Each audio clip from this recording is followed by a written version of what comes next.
चुनाव से पहले भाजपा गठबंधन को लगा तगड़ा झटका। पूर्व सीएम के करीब इंडिया गठबंधन के साथ। तमिलनाडु में इसी साल विधानसभा के चुनाव होने वाले हैं। चुनाव से पहले तमिलनाडु में भारतीय जनता पार्टी के गठबंधन को तगड़ा झटका लगा है। ऑल इंडिया अन्ना द्रविड़ मुनेत्र कड़गम के पूर्व विधायक आर वैथिलिंगम बुधवार को औपचारिक रूप से मुख्यमंत्री एम.के. स्टालिन की पार्टी द्रविड़ मुनेत्र कड़गम डीएमके में शामिल हो गए। वैथिलिंगम एआईएडीएमके के बड़े नेताओं में से एक थे। वह पूर्व सीएम ओ पनीर सेल्वम के बाद दूसरे नंबर पर माने जाते थे। तेज प्रताप यादव ने पीएम मोदी, अमित शाह और बिहार यूपी के सीएम को लिखा खत।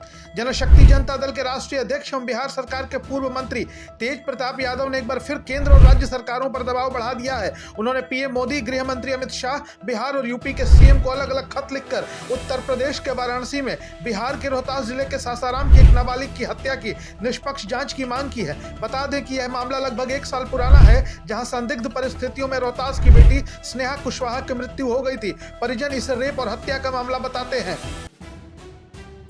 सीएम पद को लेकर चल रही लड़ाई में आ गया एक और ट्विस्ट। राहुल गांधी के संकेत से कांग्रेस के अंदर बढ़ी हलचल। कर्नाटक में मुख्यमंत्री पद को लेकर कांग्रेस में तनाव जारी है। राहुल गांधी के ताजा संकेतों ने हलचल बढ़ा दी है। डीके सुरेश ने कहा कि राहुल गांधी ने मैसूर में उनसे और डीके शिव कुमार से कहा था सही समय पर सही फैसला लिया जाएगा। सुरेश का यह बयान ऐसे समय में आया है जब मुख्यमंत्री पद में बदलाव को लेकर कर्नाटक में अटकलें तेज हैं। सुरेश ने मीडिया से बातचीत करते हुए कहा कि डीके शिव कुमार हमेशा पार्टी के अनुशासित सिपाही रहे हैं। सभी को साथ लेकर चलने के लक्ष्य के साथ वो पार्टी के फैसले का इंतजार कर रहे हैं। राज ठाकरे की मनसे ने शिवसेना को दिया समर्थन। भाजपा और उद्धव को झटका।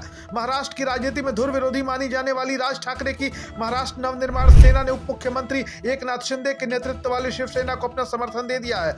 कल्याण डोंबिवली महानगर पालिका में हुए इस गठबंधन ने उद्धव ठाकरे और भाजपा को एक साथ झटका देते हुए मेयर पद की खींचतान में शिंदे गुट का पल्ला भी भारी कर दिया है। 122 सीटों वाली कल्याण डोंबिवली महानगर पालिका में बहुमत के लिए 62 सीटों की जरूरत है। 15 जनवरी को हुए चुनाव में एकनाथ शिंदे के शिवसेना 53 सीटों के साथ सबसे बड़ी पार्टी बनकर उभरी है, जबकि भारतीय जनता पार्टी को 50 सीटें मिली हैं। इसके अलावा उद्धव की शिवसेना को 11, मनसे को 5, कांग्रेस को 2 और शरद पवार की एनसीपी को 1 सीट पर ही संतोष करना पड़ा था।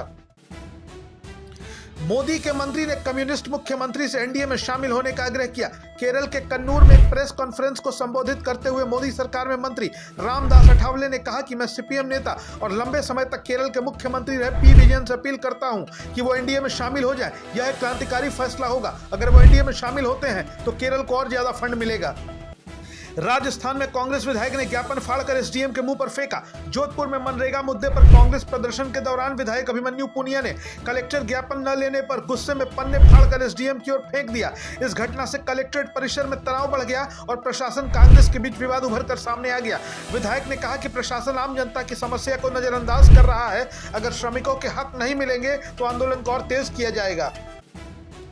मुंबई पूर्व महापौर किशोरी पेडनेकर को उद्धव ठाकरे की शिवसेना के नगर सेवकों का नेता चुना गया। इस मौके पर किशोरी पेडनेकर ने कहा कि मुझे बहुत खुशी है कि मुझे नगर सेवकों का नेता चुना गया है। मैं पहले भी महापौर रह चुकी हूं और आज फिर मुझे चुना जाना मेरे लिए गर्व की बात है। उन्होंने आगे कहा कि हम लोगों के लिए अच्छा काम करेंगे और हमारे नेता उद्धव ठाकरे का जो निर्णय होगा उसे हम स्वीकार करेंगे।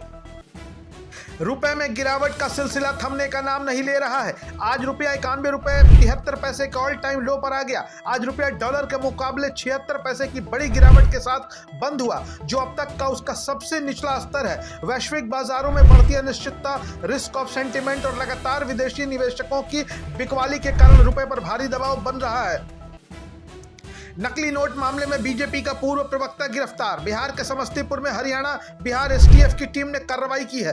भारतीय जनता पार्टी के पूर्व प्रवक्ता पंकज कुमार लाल की आवास पर छापेमारी कर उन्हें गिरफ्तार किया गया है। उनकी आवास से जाली नोट भी बरामद हुआ है। डीएसपी ने बताया है कि यह 30,000 रुपए लेकर 1 लाख के जाली नोट देता था। बता दें कि यह कार्रवाई जाली नोट डबलिंग रैकेट से जुड़े एक मामले में की गई है।